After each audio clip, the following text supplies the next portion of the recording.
The internet, once a distant promise in Nigeria, arrived with a whisper and quickly became a roar. It brought with it a wave of opportunity, but also a dark undercurrent. From the cyber cafes of Lagos to the university dorms of Enugu, a new breed of hustler emerged, the Yahoo boy. These young men, often tech-savvy and driven by the desperation of a struggling economy, turned to internet scams to make their fortunes. Their targets? Often unsuspecting foreigners, lured in with promises of love or riches.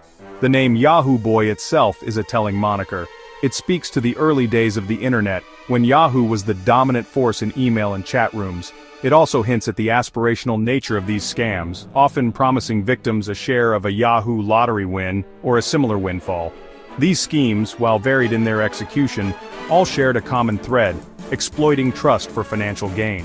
The rise of the Yahoo boy phenomenon cannot be divorced from the socio-economic realities of Nigeria. Rampant corruption, limited job opportunities, and a failing education system created a fertile ground for such illicit activities to take root.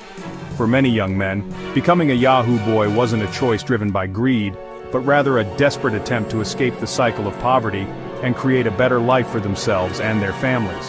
However, the moral implications of their actions were often brushed aside. The allure of quick money, designer clothes, and flashy cars proved too tempting for many to resist. The Yahoo boy, in the eyes of some, became a symbol of success, a testament to the Nigerian hustler spirit. But this perception, as we will see, is only a small part of a much larger and more complex story. The influx of money from Yahoo boy activities, however illicit, has undeniably trickled down to various sectors of the Nigerian economy. Luxury car dealerships, once catering to a select few, saw a surge in sales as young men, flush with cash, lined up to purchase the latest Mercedes-Benz or Range Rover. Real estate developers, sensing an opportunity, began targeting this new demographic, building lavish apartments and gated communities to cater to their tastes. The spending power of Yahoo boys extended beyond ostentatious displays of wealth. Many, recognizing the precarious nature of their income, sought to legitimize their earnings through investments. Restaurants, nightclubs, and hotels sprung up, often funded by the ill-gotten gains of internet scams. The construction industry benefited as well, fueled by a demand for ever more extravagant homes and commercial buildings. Even the music industry wasn't immune to the influence of Yahoo boys. Their extravagant lifestyles, replete with champagne, parties, and beautiful women, became a recurring theme in popular music. Artists eager to tap into this lucrative market began glorifying the Yahoo boy lifestyle, further embedding it in the cultural landscape.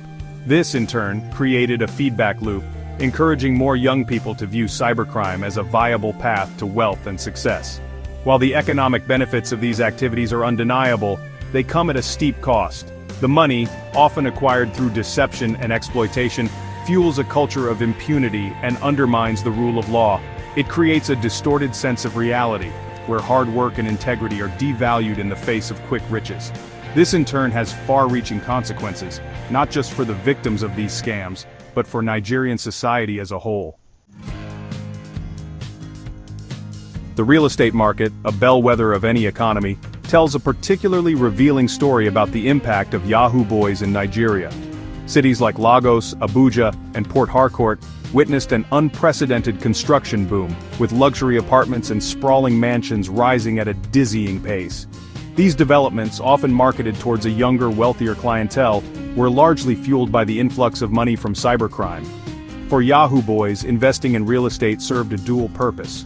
Firstly, it provided a tangible asset, a way to launder their ill-gotten gains and present a veneer of legitimacy. A luxurious home, with its swimming pool and high walls, became a status symbol, a concrete manifestation of their online exploits. Secondly, it offered a sense of security, a hedge against the volatility of their illicit income. This surge in demand, however, had a ripple effect on the housing market.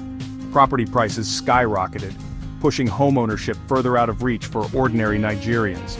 Renters, faced with exorbitant increases, were forced to relocate to the outskirts of cities or live in increasingly cramped conditions. The dream of owning a home, once a cornerstone of Nigerian aspirations, became an impossibility for many. The influx of Yahoo money also skewed the development landscape. luxury apartments and gated communities catering to a small, affluent demographic took precedence over affordable housing projects. This further exacerbated the housing crisis, creating a stark visual divide between the haves and have-nots.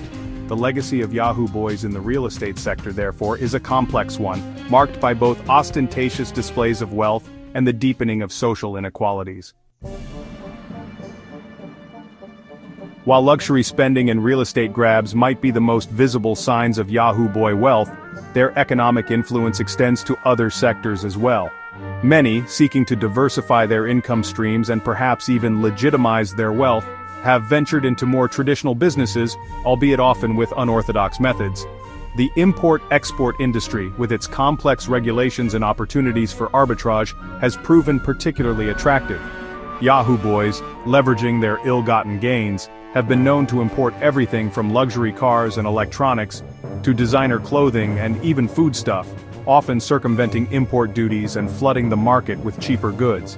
While this might seem beneficial to consumers on the surface, it undercuts legitimate businesses, stifles local production, and deprives the government of much-needed revenue. Some Yahoo boys have even ventured into manufacturing, setting up factories to produce goods ranging from sachet water and plastics to textiles and furniture.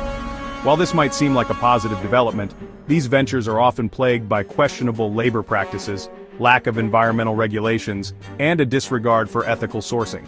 The allure of quick profits often trumps any long-term vision for sustainable and responsible business practices. The involvement of Yahoo boys in these sectors highlights a crucial dilemma for the Nigerian economy. While their investments might provide a temporary boost, they often come at the cost of undermining fair competition, weakening regulatory frameworks, and perpetuating a culture of impunity. It raises questions about the true cost of economic growth fueled by illicit activities and the long-term sustainability of such a model.